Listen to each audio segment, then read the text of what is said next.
Emisión.net.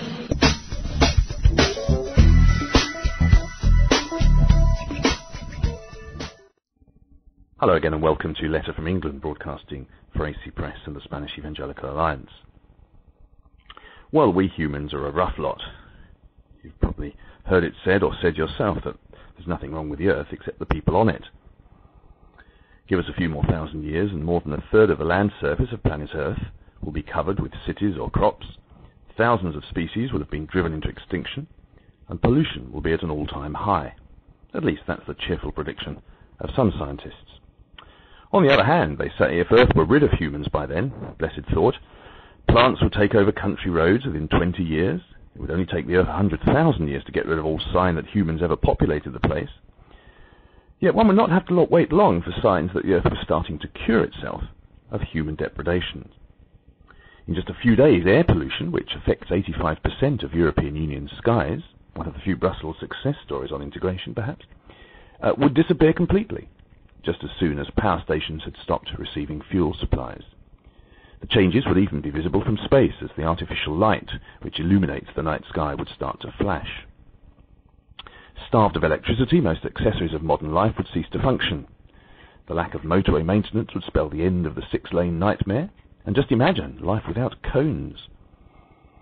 And as we said, if rural roads went in 20 years, city streets would apparently disappear within 50, bridges would begin to crumble around the 100-year mark, and dams would be bursting after about 250 years.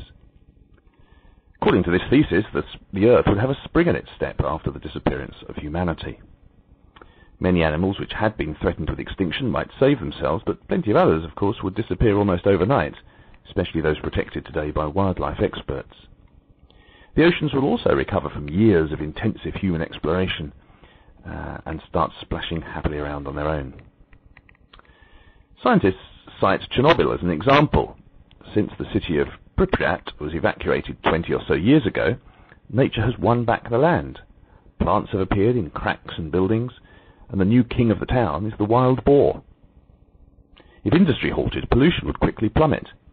The nitrates and phosphates which stifle our rivers would be cleaned out of the system through natural processes. Some gases would disappear within a few weeks of man leaving the scene, whereas others would take many years. But little by little, all signs of humanity would be erased. And should an alien from outer space venture to land on Earth around 100,000 years after the last human died off or cleared off, he, she or it would struggle to find signs that we'd ever been here. Secular evolutionists would point to such a scenario to show that we're not as important as we like to think we are.